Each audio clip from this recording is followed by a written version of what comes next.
தமிழ்நாட்டிலே ஏகப்பட்ட ஊர் இருக்குது. ஒவ்வொரு ஊருன்னு எடுத்துக்கிட்டா ஒவ்வொரு ஊருக்கும் ஒரு முக்கியத்துவம் அப்படின்னு இருக்கும். சோ அந்த மாதிரி தமிழ்நாட்டுல முக்கியமான நகரங்கள் எடுத்துக்கிட்டா சென்னை, கோயம்புத்தூர், மதுரை, திருச்சி இந்த மாதிரி ஏகப்பட்ட நகரங்கள் இருக்குது. சோ அதுல ஒரு முக்கியமான நகரமா திருச்சி இருக்குது.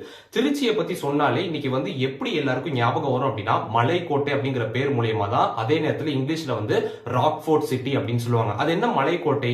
திருச்சியில் இருக்கக்கூடிய இந்த மலைக்கோட்டை அப்படிங்கிறது எதை உணர்த்துது? இது ஃபார்ம் ஆகி எவ்வளவு வருஷம் ஆனிச்சுன்னு நினைக்கிறீங்க?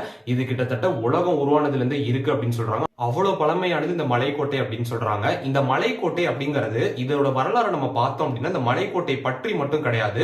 உலகம் உருவானதுல இருந்து அதுக்கப்புறமேட்டு பல வரலாறுகள் கலந்த மிகப்பெரிய ஒரு வரலாறு தான் இது இருக்கு அப்படின்னு சொல்றாங்க. அது என்ன மிகப்பெரிய வரலாறு அப்படின்னா ஒரு விஷயத்தை பத்தி நம்ம தெரிஞ்சுக்கணும் அப்படின்னா அந்த விஷயத்தோட சம்பந்தப்பட்டு பல விஷயங்கள் இருக்கும். அது மாதிரி இந்த மலையை பத்தி நம்ம தெரிஞ்சுக்கணும் அப்படின்னா திருச்சியில் இருக்கக்கூடிய இந்த மலைக்கோட்டையை பத்தி தெரிஞ்சுக்கிட்டோம் அப்படின்னா இதை சுத்தி இருக்கக்கூடிய பல விஷயங்கள் நமக்கு வந்து தென்படுது அப்படின்னு சொல்றாங்க. திருச்சியில முக்கியமான இடங்களா இருக்கக்கூடிய காவேரி நதியா இருக்கட்டும், கல்லணை அணையா இருக்கட்டும், அது மட்டும் இல்லாம ஸ்ரீரங்கம் கோவிலா இருக்கட்டும், இந்த மாதிரி எல்லாமே வந்து இந்த மலைக்கோட்டையோட சம்பந்தப்பட்டது அப்படின்னு சொல்றாங்க. அந்த சம்பந்தப்பட்ட எல்லா விஷயம் வந்து திருச்சி அப்படிங்கிற மிகப்பெரிய மாநகரத்தை உருவாக்குது அப்படின்னு சொல்றாங்க. அவ்வளவு பழமையான இந்த மலையில என்ன இருக்குது, இதை யாரு கட்டினா அப்படின்னா இதுக்கு நம்ம எவ்வளவு வருஷங்கள் பின்னாடி போனோம் அப்படின்னா 300 கோடி வருஷங்கள் பின்னாடி போனோம். ஏன் அவ்வளவு பின்னாடி போனோம் அப்படின்னு கேட்டா இந்த மலை அவ்வளவு பழசு அப்படின்னு சொல்றாங்க. இமயமலை உருவான காலகட்டத்திலிருந்து இந்த மலை இருக்கு அப்படின்னு சொல்றாங்க. உலகம் உருவானதுக்கு அப்புறம் இந்த மலைகள் எல்லாமே வந்து பாறைகள்னால உருண்டு வந்து உருவாயிருக்கலாம் அப்படின்னு சொல்றாங்க. சோ அவ்வளவு பழமையான மலையா இருக்குது 300 கோடி வருஷங்களா. இந்த மலைகள்ல வந்து எப்படி கோயில் உருவானுச்சு, இந்த மலைகளுக்கு பின்னாடி இருக்கக்கூடிய ரகசியங்கள் என்ன அப்படின்னா இதை முதல்ல வந்து இங்கிலீஷ்ல வந்து ராக்ஃபோர்ட் சிட்டி அப்படின்னு சொல்றாங்க. இது ஒவ்வொரு ஹிஸ்டரியா வந்து லிங்க் ஆகி வந்து மிகப்பெரிய ஒரு ஹிஸ்டாரிக்கல் மானுமெண்டாவே இது வந்து திகழ்ந்துட்டு இருக்குது அப்படின்னு சொல்றாங்க. அது என்ன ஹிஸ்டரி லிங்க் ஆகி வருது அப்படின்னா அதுக்கு முன்னாடி நம்ம தெரிஞ்சுக்க வேண்டிய விஷயம் என்ன அப்படின்னா இன்னைக்கு இருக்கக்கூடிய காலகட்டத்தில் யூனிவர்ஸ் அப்படிங்கிற வார்த்தை மிக ஃபேமஸா இருக்குது. அது என்ன அப்படின்னா சினிமேட்டிக் யூனிவர்ஸா இருக்கட்டும், மார்வல் யூனிவர்ஸ், இந்த மாதிரி திரைப்படங்கள் எல்லாம் வந்து யூனிவர்ஸ் அப்படின்னு சொல்லுவாங்க. இந்த யூனிவர்ஸ் அப்படின்னா என்னன்னா ஒரு விஷயத்தை சார்ந்து அதாவது ஒரு படத்தை தாண்டி இன்னொரு படம் வருது அதோட லிங்க் பண்றது. சோ இந்த மாதிரி ஒவ்வொரு நிகழ்வுகளையுமே இணைக்கக்கூடிய விஷயத்தை யூனிவர்ஸ் அப்படின்னு சொல்றாங்க. சோ அது மாதிரி வரலாற்றை இணைக்கக்கூடிய ஒரு மிகப்பெரிய ஹிஸ்டாரிக்கல் யூனிவர்ஸா தான் இந்த ஒரு மலை இருக்கு அப்படின்னு சொல்றாங்க. அப்படி என்ன வரலாறு இருக்கு அப்படின்னா இதோட முதல் வரலாறு என்ன சொல்றாங்க அப்படின்னா 300 கோடி வருஷங்களுக்கு முன்னாடி உலகம் உருவானதுல இருந்து இந்த மலைகளுடைய பாறைகள் இருக்குது. இந்த பாறைகள் எல்லாமே வந்து மினரல்ஸ், அது மட்டும் இல்லாம பலவிதமான ராக் ஃபார்மேஷனால உருவானது அப்படின்னு சொல்றாங்க. இந்த ராக் ஃபார்மேஷன்ல வந்து ராக்கெட் ஆர்கிடெக்சர்ல அதாவது குடைவரை கோயில்கள் இதை வந்து உருவாக்கி இருக்காங்க. அதாவது கல்ல செதுக்கி உள்ளுக்குள்ள வந்து கோயில்களை இந்த இடத்துல உருவாக்கி இருக்காங்க. சோ அந்த மாதிரி இந்த பாறைகள் உருவானதுக்கு அப்புறம் இதுல யாரு கோயிலை கட்டினா அப்படின்னா விஜயநகர அரசர்களால இந்த கோயில் வந்து கட்டப்பட்டது அப்படின்னு சொல்றாங்க. இந்த மலையை அவங்க வந்து பார்த்திருக்காங்க. பார்த்ததுக்கு அப்புறம் இந்த மலைகளுக்கு நடுவுல கோயில் கட்டணும் அப்படின்னு அவங்க வந்து நினைச்சிருக்காங்க. ஆனா விஜயநகர அரசர்கள் மட்டுமே இதுக்கு வந்து கோயில் கட்டல. அவங்களுக்கு அப்புறமேட்டு பல்லவர்கள் இந்த கோயிலை கட்டியிருக்காங்க அப்படின்னு சொல்றாங்க. பல்லவர்களுக்கு அப்புறமேட்டு நாயகர்கள் இந்த கோயிலை வந்து பராமரிச்சிருக்காங்க. இந்த கோயிலுக்கு பலவிதமான விஷயங்கள் வந்து செஞ்சிருக்காங்க, அர்ப்பணிச்சிருக்காங்க அப்படின்னு சொல்றாங்க. இந்த மாதிரி மிகப்பெரிய வரலாறு உள்ளடக்கினது இந்த கோயில் அப்படின்னு சொல்றாங்க. சோ அந்த மாதிரி இருக்கும்போது இன்னைக்கு இந்தியா முழுக்க பல பேர் வந்து இந்த மலைக்கோட்டையை பார்க்கறதுக்காக வட மாநிலங்கள்ல இருந்து வந்து பாக்குறாங்க அப்படின்னு சொல்றாங்க. இந்த மலைக்கோட்டை அப்படிங்கிறது யாரை பேஸ் பண்ணி இருக்கு அப்படின்னா விநாயகர் அப்படிங்கிற ஒரு கடவுளை பேஸ் பண்ணி தான் இருக்கு. இந்து மதத்துல மிகப்பெரிய முக்கிய கடவுளா இருக்கக்கூடிய விநாயகர் அப்படிங்கிறவருக்கான கோயில் தான் இந்த மலைக்கோட்டை அப்படின்னு. இந்த இடத்துல தான் உச்சி பிள்ளையார் அப்படிங்கிற மிகப்பெரிய விநாயகருடைய விக்கிரகம் அப்படிங்கிறது அவருடைய சிலை வந்து இந்த மலைக்கோட்டை மேல வந்து லொகேட் ஆயிருக்கு அப்படின்னு சொல்றாங்க. மலை உச்சியில இருக்கிறதுனால அவர் வந்து உச்சி பிள்ளையார் அப்படின்னு சொல்றாங்க. அந்த மலைக்கு நடுப்புற பாத்தீங்க அப்படின்னா தாயுமானவர் அப்படின்ட்டு சிவபெருமானுடைய சின்னம் வந்து அந்த இடத்துல இருக்கு அப்படின்னு சொல்றாங்க. சிவபெருமான் வந்து காட்சி அளிக்கிறாரு அப்படின்னு சொல்றாங்க. அதுக்கும் கீழே பாத்தீங்கன்னா மாணிக்க விநாயகர் அப்படின்ட்டு விநாயகரோட இன்னொரு உருவம் வந்து கீழே செதுக்கிருக்காங்க அப்படின்னு சொல்றாங்க. சோ இந்த விஷயங்கள் வந்து இந்த மலைக்கோட்டை அப்படிங்கறதுல மிக பெருசா இருக்கு அப்படின்னு சொல்றாங்க. இதோட வரலாறு நம்ம எடுத்து பார்த்தோம் அப்படின்னா அந்த விஜயநகர அரசர்கள் காலகட்டத்தில் என்ன அப்படின்னு பாத்தீங்கன்னா இந்த இடத்துல வந்து அவங்க வந்து கோயில் கட்டுறாங்க. அதுக்கப்புறமேட்டு பல்லவர்கள் இந்த இடத்துல வந்து ராக்கெட் ஆர்கிடெக்சர் அப்படின்னு சொல்லுவாங்க. அதாவது செதுக்கியே வந்து கோயிலை உருவாக்குறது. சோ அந்த மாதிரி கல்ல செதுக்கியே வந்து பல சிற்பங்கள் வந்து உருவாக்குறாங்க. அவங்களுக்கு அப்புறமேட்டு நாயக்கர்கள் வராங்க. ஏன் அப்படின்னா இவங்களுக்கு அப்புறம் அப்படி என்ன அப்படின்னு பாத்தீங்கன்னா சோழர்கள் காலகட்டத்துக்கு அப்புறம் நாயக்கர்கள் வந்து ஆட்சி எடுத்துட்டாங்க மதுரையில இருந்து. சோ அந்த மாதிரி தமிழ்நாடு ஃபுல்லா வந்து ஆக்கிரமிச்சதுக்கு அப்புறம் இந்த கோயில்ல அவங்களுடைய பல விதமான விஷயங்களை வந்து குறிப்பிட்டு வச்சிருக்காங்க அப்படின்னு சொல்றாங்க.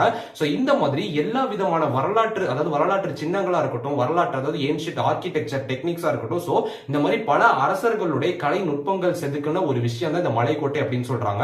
ஒவ்வொரு காலகட்டத்திலும் இந்த மலைக்கோட்டை அப்படிங்கிறது ஒவ்வொரு விஷயமா யூஸ் ஆயிருக்கு அப்படின்னு சொல்றாங்க. சோ இந்த மாதிரி ஒவ்வொருத்தர் கட்டினதுக்கு அப்புறம் என்ன நடந்திருக்கு அப்படின்னா ஆங்கிலேயர் காலகட்டத்தில் இதை வந்து போருக்கு பயன்படுத்திருக்காங்க அப்படின்னு சொல்றாங்க. ஆங்கிலேயர் காலகட்டத்தில் பாத்தீங்க அப்படின்னா இது வந்து பாண்டியர்களுக்கு அப்புறமேட்டு என்ன நடந்திருக்கு அப்படின்னா இதை வந்து அவங்க வந்து ஆங்கிலேயர்கிட்ட கொடுத்திருக்காங்க. ஆங்கிலேயர்கிட்ட கொடுத்ததுக்கு அப்புறம் என்ன நடந்திருக்கு அப்படின்னா கர்நாடிக் வார்ஸ் அப்படின்னு ஒன்று சொல்லுவாங்க ஹிஸ்டரியில வந்து. அந்த போர்ல என்ன நடந்திருக்கு அப்படின்னா இந்த இடத்துல தான் வந்து போர் புரிஞ்சிருக்காங்க அப்படின்னு சொல்றாங்க. அதுக்கப்புறமேட்டு அவங்களோட ஆட்சி மாறி மாறி இன்னைக்கு சுதந்திரம் கிடைச்சதுக்கு அப்புறம் இன்னைக்கு மலைக்கோட்டை அப்படிங்கிறது மிகப்பெரிய ஒரு கோயில இன்னைக்கு வந்து திகழ்ந்துட்டு இருக்கு அப்படின்னு சொல்றாங்க. இது வந்து சீரீஸ் ஆஃப் ஹிஸ்டரி அப்படின்னு சொல்றாங்க. மலைக்கோட்டை உருவானதுல இருந்து ஒவ்வொரு காலகட்டத்தில இது வந்து இருக்குது. ஆனா இந்த மலைக்கோட்டையில இந்த விநாயகர் அப்படிங்கிறவர் எப்படி வந்தாரு, இந்த இந்து மதம் அப்படிங்கிறது இந்து மதத்துக்கும் இந்த மலைக்கோட்டைக்கு என்ன சம்பந்தம், இந்த இது உருவானதுக்கான கதை என்ன அப்படின்னு பாத்தீங்கன்னா இதுக்கு நம்ம வந்து ராமாயணத்துக்கு போனோம். இந்த மலை என்னதான் மிகப்பெரிய பழமையான மலையா இருந்தாலும் இந்த மலை மேல பல கதைகள் உருவானது, பல வரலாறு உருவானதுங்கிறதா மிகப்பெரிய விஷயமா இருக்குது. சோ அந்த மாதிரி இருக்கும்போது இந்த மலையில பாத்தீங்க அப்படின்னா விநாயகர் வந்து எப்படி வந்தாரு, இதுக்கே உச்சி பிள்ளையார் பேர் வந்துச்சு அப்படின்னா ராமாயணம் காலகட்டத்துல என்ன அப்படின்னு பாத்தீங்கன்னா ராமாயணத்துல வந்து ராமர் வந்து ராவணனை வந்து வதம் பண்ணிட்டாரு. வதம் பண்ணதுக்கு அப்புறம் ராவணனுக்கு வந்து விபீஷணன் அப்படின்ட்டு கடைசி தம்பி ஒருத்தர் இருக்கிறாரு அப்படின்னு சொல்றாங்க. அவரு வந்து ராமர் பக்கம் இருந்து ராவணனுக்கு எதிராக செயல்பட்டு இருக்காரு அப்படின்னு சொல்றாங்க. ஏன் அப்படின்னா ராவணன் செஞ்ச கெடுதலுக்கு நான் துணை போக மாட்டேன் அப்படின்னு. சோ அந்த மாதிரி இருக்கும்போது விபீஷணன் அப்படிங்கிறவர் என்னதான் வந்து அசுரனா இருந்தாலும் அவர் வந்து அசுரன் தான். ஆனா இவர் வந்து கடவுளுக்கு வந்து சப்போர்ட் பண்ணதுனால இவர் செஞ்சது எப்படியா இருந்தாலும் துரோகம் தான், பாவம் தான் அப்படின்ட்டு அந்த பாவத்தை மன்னிக்கிறதுக்கு நான் என்ன பண்ணுவேன் அப்படின்ட்டு ராமர்கிட்ட கேட்கும் போது ராமர் வந்து பெருமாளுடைய சிலை, அதாவது விஷ்ணுவுடைய சிலையை வந்து அவர் கையில கொடுக்குறாரு. அந்த சிலை என்ன அப்படின்னா இன்னைக்கு ஸ்ரீரங்கத்தில் இருக்கக்கூடிய பெருமாளுடைய சிலை தான் அந்த விஷ்ணு சிலை அப்படின்னு சொல்றாங்க. அந்த சிலையை எடுத்துக்கிட்டு இவர் வந்து காவிரி நதி பக்கம் வராரு அப்படின்னு சொல்றாங்க. இந்த இடத்துல வந்து அவரு முக்கியமா வந்து ராமர் என்ன சொல்றாரு அப்படின்னா இந்த சிலை நீ எங்கேயாவது வச்சுட்டு அப்படின்னா அது திரும்ப எடுக்கவே முடியாது, அவ்வளவு ஸ்ட்ராங்கானது அப்படின்ட்டு. அப்படி அதை எடுத்துக்கிட்டு வரும்போது காவிரி நதியை பாக்குறாரு.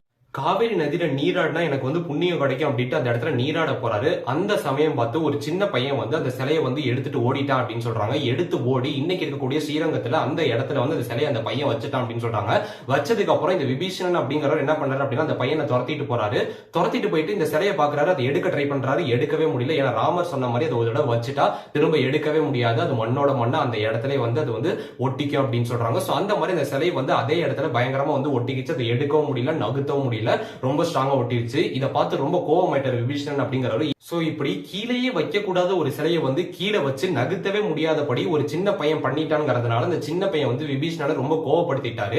அதுக்கப்புறம் என்ன நடந்திருக்கு அப்படின்னா விபீஷணன் ரொம்ப கோவமாயி அந்த பையன் மேல ரொம்ப கோவப்படுறாரு. என்னுடைய சிலையில கை வைக்க நீ யாரு, நீ எப்படி இந்த சிலை மேல கை வைக்கலாம் அப்படின்ட்டு அந்த பையனை துரத்திட்டு ஓடுறாரு. அந்த பையனும் வேகமா ஓடி போறான். ஓடி ஓடி ஓடி அந்த பையன் வந்த இடம் அப்படின்னா இன்னைக்கு இருக்கக்கூடிய மலைக்கோட்டை அப்படின்னு சொல்றாங்க. அந்த மலையோட உச்சியில அதாவது இந்த ராக்ஃபோர்ட் சிட்டி அப்படிங்கிற இந்த மலைக்கோட்டை அப்படிங்கறதோட உச்சியில போய் நிக்கிறான் அந்த பையன். நின்னதுக்கு அப்புறம் விபீஷணனும் பிடிச்சிட்டு இதுக்கு மேல நீ வந்து மாட்டிக்கிட்ட, இங்க இருந்து குதிச்சுனா நீ செத்து போயிருவ, நீ மாட்டிக்கிட்ட, நல்லா மாட்டிட்டே அப்படின்னு சொல்லிட்டு அந்த பையனை பிடிச்சி பையனோட தலையிலே பயங்கரமா கொட்டுறாரு. கொட்டினதுக்கு அப்புறம் அந்த இடத்துல என்ன நடக்குது அப்படின்னா அந்த பையன் வந்து திடீர்னு ஒரு ஒளிவட்டம் தெரியுது அப்படின்னு சொல்றாங்க. வெளிச்சம் ஏற்பட்டு அந்த பையன் வந்து விநாயகரா மாதிரி காட்சி தராரு அப்படின்னு சொல்றாங்க. இந்த ஒரு விளையாட்டு நிகழ்த்தினதே விநாயகர் தான் அப்படின்னு சொல்றாங்க. ஏன் அப்படின்னா விநாயகருக்கு பெருமாளுடைய சிலை வந்து இந்த காவிரி கரையோரம் இருக்க வேண்டியது அப்படிங்கிறது அவர் நினைச்சிருக்காரு. சோ அதனால இந்த புண்ணிய இடத்துல, அதாவது காவிரி நதி ஓடக்கூடிய இந்த புண்ணிய இடத்துல பெருமாளுடைய சிலை இருந்துச்சு அப்படின்னா ரொம்ப நல்லது அப்படின்னும், அவர் இருக்கக்கூடிய இடத்துல இது இருந்துச்சா ரொம்ப நல்லது அப்படின்னும் அப்படி வந்து நினைச்சதுனால இப்படி ஒரு விளையாட்டை வந்து நிகழ்த்திருக்காரு அப்படின்னு சொல்றாங்க. அப்படி அது மட்டும் இல்ல, இதுக்கு மிகப்பெரிய காரணமும் என்ன அப்படின்னா ஒரு அசுரன் கையால ஒரு கடவுளுடைய விதை வந்து, அதாவது கடவுளுடைய சிலை வந்து ரெஜிஸ்டரை செய்யக்கூடாது அப்படிங்கறதுனால பல தேவர்கள் வந்து விநாயகர்ட்ட வந்து வேண்டியிருக்காங்க. இந்த மாதிரி வந்து நடந்துருச்சு அப்படின்னா அது மிகப்பெரிய பிரச்சனையாயிரும், இது வந்து நடக்கவே கூடாது அப்படின்ட்டு.